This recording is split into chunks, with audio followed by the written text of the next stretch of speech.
In the first lecture video on Aristotle, we saw his teleological argument for the good, that the good is that which all of our actions ultimately aim towards, that a good person, right, is someone who is able to fulfill and complete all the virtues such that they live a flourishing life and they fulfill the purpose of being a human being.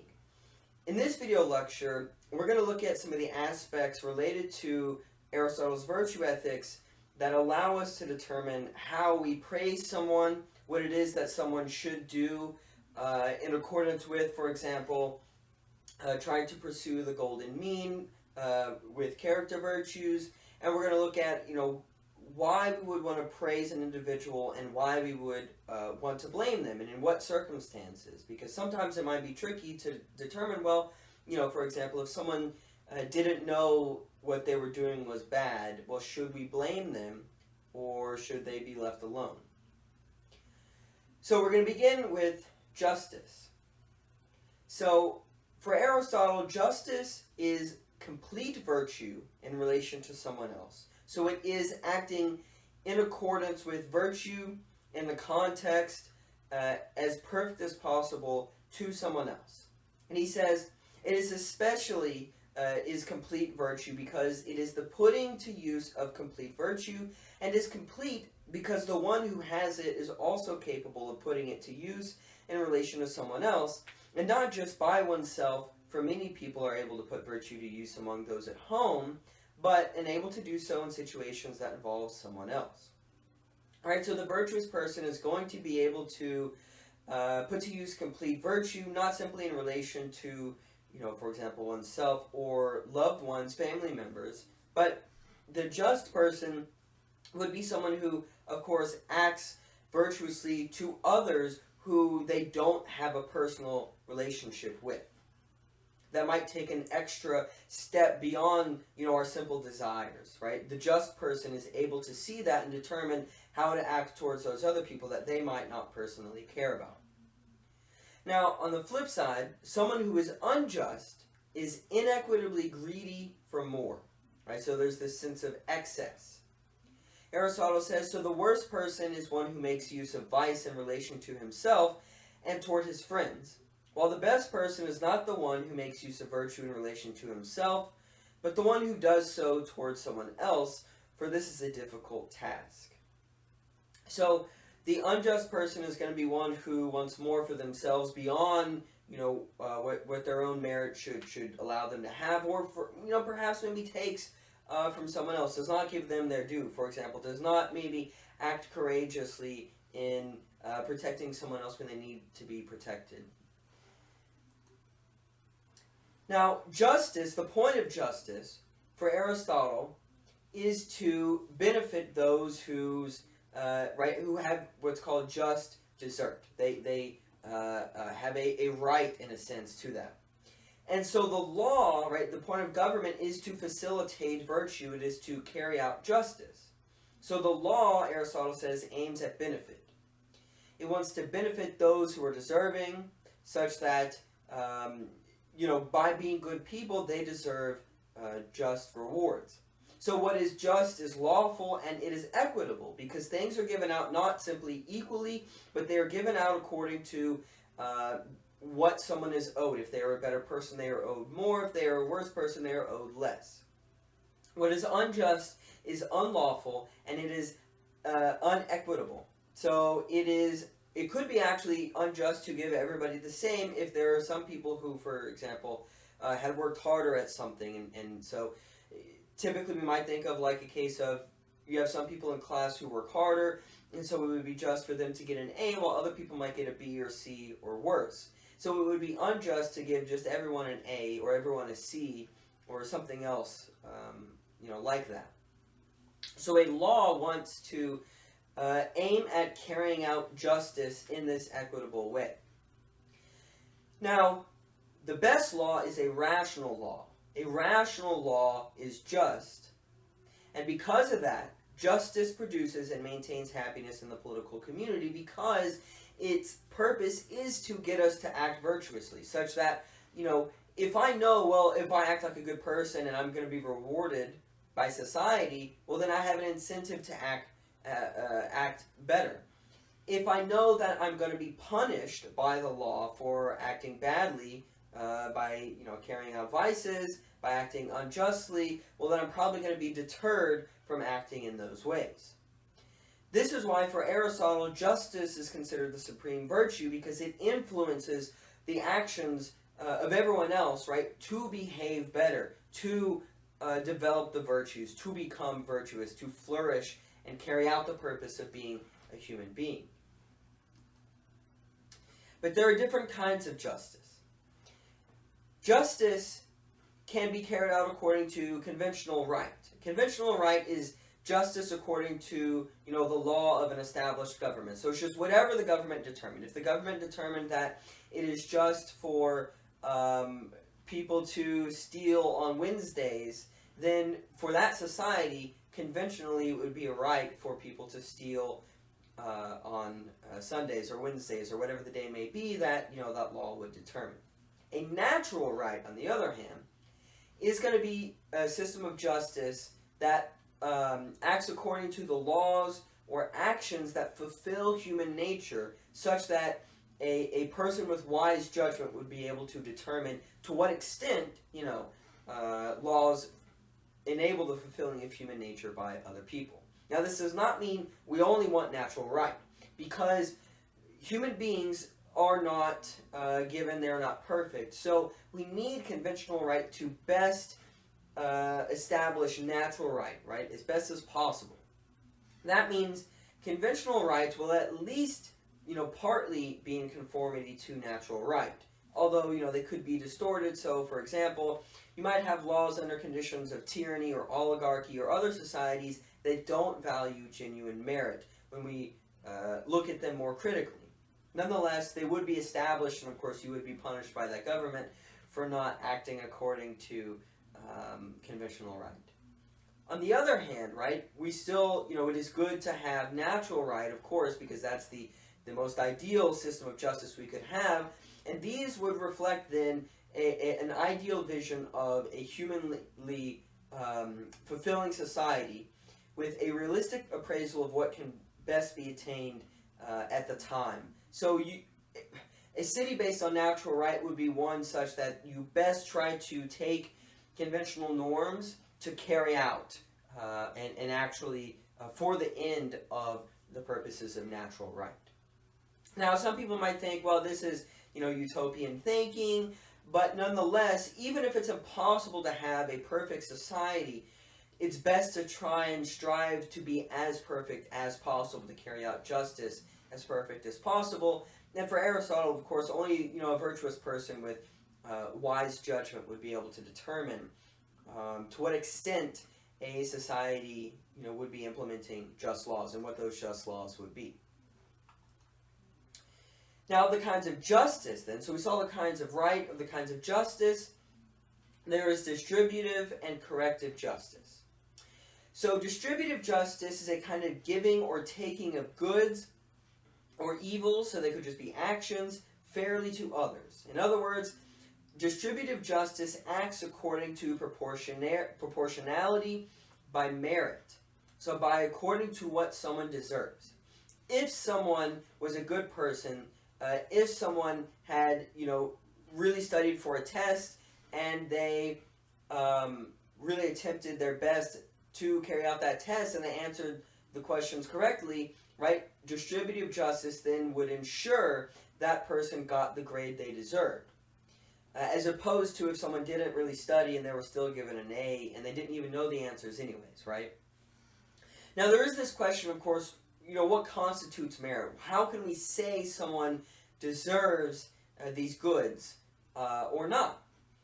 And what constitutes merit may vary with the situation, and it would require judgment. So we need wise people, of course, we might say judges, literally in the court system, to determine to what extent, right, someone really deserves something or not. And Aristotle says of this that this is concerned with distributions of honor or money, or as many other things that are divisible among those who have share in the political community. And that is why, of course, you need conventional right because you need established systems such that people can appeal to in order to ensure distributive justice is carried out, right? And another example of distributive justice might be that everyone has access to health care, that it is just deserved by virtue of being a human being. Something like that could be an example. Now, corrective justice is an attempt at restoring an act of inequity between individuals, right? So if one has done wrong to another person, then corrective justice would attempt to address that wrong done. So if I steal from someone else, corrective justice would be, me giving back what I stole to the other person. It could be me being punished, so I might have to, of course, pay a fine, or I might have to go to jail. And if I could not restore what was taken from the other person, like if I took their life, then other measurements might be taken to best attempt, for the sake of society, right, to prevent people from acting badly in the first place, as a way to, in the future, deter these actions. So this could be corrective just for the sake of, we might deem the action bad, potentially in itself. So the differences in this case, in merit between the individuals, is irrelevant, because the superior has no more right to harm the inferior, right? Just because someone is a better person, it wouldn't mean that they have a right to harm another person just because their character is worse, and of course vice versa. And Aristotle says of this that the law looks only to the difference arising from the harm, right? So there's this sense of impartiality, that the law needs to treat people as equals if one of them does injustice and the other suffers it. And if one of them caused harm and the other has been harmed, right, the law wants to correct the situation impartially, not according to the merit of the individuals involved. So distributive justice takes into consideration merit of the individuals, to what extent they are good people and deserving. Corrective justice does not, it's impartial. So we had spoken of, for virtues of character, the golden mean, right? So it is that spot in between the two extremes of excess and deficiency. And Aristotle says that doing what is just is a mean between doing injustice to someone else and having injustice done to one. So this might seem a bit weird, but the idea is that, it should be pretty straightforward that a just person wouldn't do an unjust action to someone else. But it might seem a bit strange that the unjust person wouldn't have unjust actions done to them. But the idea is that a truly just person, right, would not put themselves in situations such that they would have injustices done to themselves, that no one would want to do an injustice to them. So to kind of explain this, Aristotle says, justice is that by which the just person is said to be inclined to do what is just by choice, and inclined to distribute things both to himself in comparison with someone else, and to another person in comparison with someone else, not in such a way that more of what is choice-worthy goes to himself and less to his neighbor, nor the opposite way with what is harmful, but so that each gets what is proportionately equal, and similarly with another person in comparison with someone else. Right, so a just person would be able to adjudicate properly to what extent someone is deserving of something over someone else, and they would then ensure they get it according to the merit then of the individual, what is their just desert. Additionally, Aristotle says that hence injustice is an excess and a deficiency. So it is both an excess and a deficiency. Because it is concerned with an excess and a deficiency. An excess for oneself, right, when one wants to take more than what they deserve, right, of what is simply beneficial. And it is a deficiency of what is harmful, or in the case of two other people, the whole distribution is made in a similar manner and contrary to proportion in whichever direction it happens to be. So it might be keeping from someone else what they don't deserve, or giving a greater punishment to someone else, right, than what they deserve. Now, there are cases, actually, when a good person, or more accurately, a decent person, would actually go beyond justice. So even though someone might deserve only so much, they might give them more. They might give them, for example, more compassion in a certain situation than what is called for. So a decent person is one who doesn't follow justice to a fault. Now, a good person, right, you wouldn't be faulted for not going beyond what justice calls for. But a decent person goes beyond that. They are inclined to take less even when they have the support of the law, which means they go beyond what Aristotle calls simple justice. So an example might be you win a race, and the reward for winning the race is you get $100,000. But you might not actually need the $100,000, so you end up donating it to charity. Now, justice would deem that you deserve that money because you won the race, which is the reward for winning the race. And yet a decent person would give the money to someone else, even though that other person might not deserve it. But they might have compassion for them. Now, how do we know whether or not we want to blame someone, and whether or not they are deserving of justice in the case of punishment, for example, or whether or not they are deserving of corrective justice, right, if a wrong has been done to them? Aristotle says there are three kinds of actions. There are unwilling actions, mixed actions, and willing actions. We can understand unwilling actions in two different ways. So unwilling actions are done on account of force, since the origin is external, and so the person contributes nothing to the choice of the action. So, for example, if I'm walking and someone pushes me and so I fall into someone else and that other person breaks their foot, right? It was an unwilling action on my part to fall into them to cause them to break their foot. Because, right, the origin of that action was external. It was the push of someone else.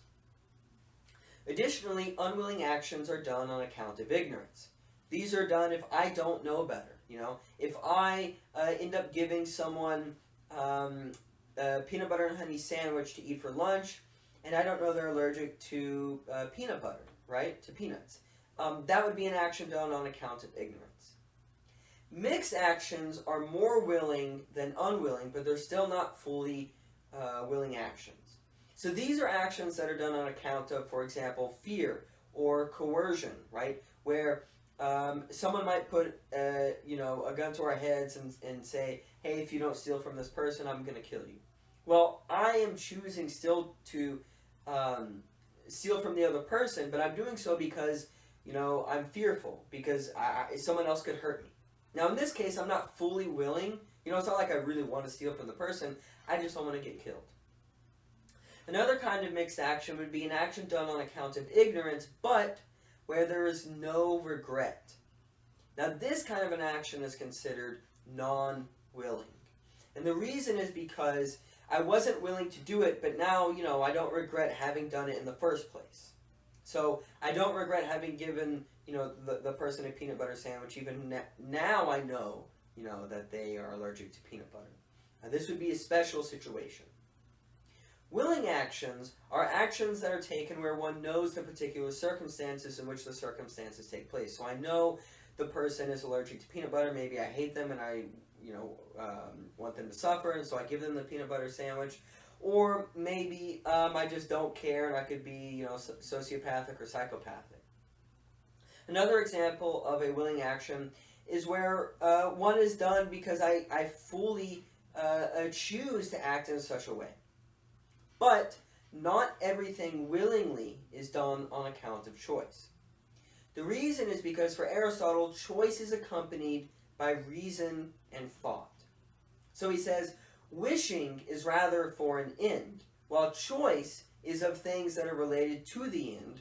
For example, we wish to be healthy, but we choose things by means of which we will become healthy.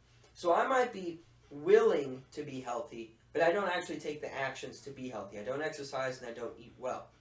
But if I wish, right, to become healthy, and then I actually do the things which are required to become healthy, that is a willing act done by choice.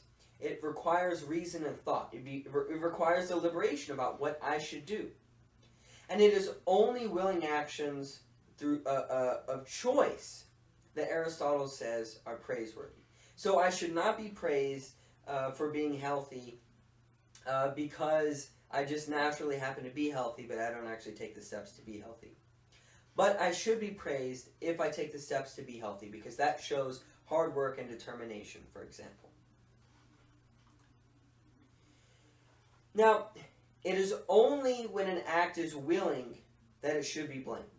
So only willing acts of choice can be praised, but there's a wider net for actions that can be blamed. Willing acts in general, whether of choice or not.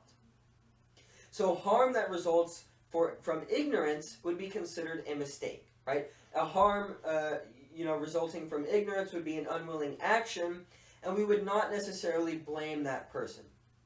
So when you do something that might result contrary to what you reasonably thought would be the case, it's considered an accident, and Aristotle says you shouldn't be blamed because you didn't know better, right? You really thought, result A would happen, but result B happened instead. So you shouldn't be blamed. Now, when this results in what might reasonably be supposed, but it is without malice, so when you do something and you think X result is likely, but you weren't intending for it to be bad, so you knew that something would happen, but you didn't know it would hurt them. So you for example, let's say you want to scare someone else, and you're just trying to be silly, and you scare them and they have a heart attack.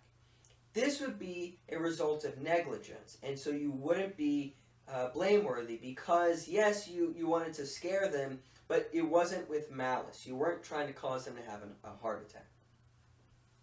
Now, harm that results from an action done knowingly, but not deliberately, is a wrong that is blameworthy. So you know that X action could produce, scaring someone could produce a heart attack, but you didn't mean to scare them, and they have a heart attack. That would still be blameworthy, because you should have been more careful about what you do around, for example, that person that you know maybe is more likely to have a heart attack or suffers from a certain condition. And then finally, of course, harm willingly done from choice is the mark of an unjust and a vicious person, and is consequently blameworthy, because that means they choose to do the wrong. They have a bad character, and that is an action where they should be blamed, and that might require punishment or something else. So I thought it might be interesting to consider two different questions here. The first is whether or not it is possible for oneself to do injustice to oneself. So Aristotle spoke of doing injustice to someone else, like maybe I'm in charge of handing out the reward for winning the race. Someone wins the race and I don't give them the $100,000, right? Of course, that would be an injustice done because, I didn't choose to give them the money when they were deserving. On the other hand, right, what if I win the race and I have to sign the piece of paper to receive the money, and I choose not to sign that piece of paper, even though I was deserving and justice would call for me to receive that money, and yet I don't receive the piece of paper that would give me the money for winning the race. I mean, this is just one example, right? But would I be doing injustice to myself? Is there maybe another scenario we could think of where we might be doing injustice to oneself? Aristotle doesn't seem to think this is possible. The other question I thought worth considering is to what extent suffering injustice is worse than doing injustice, or is doing injustice to another individual worse than you yourself suffering injustice?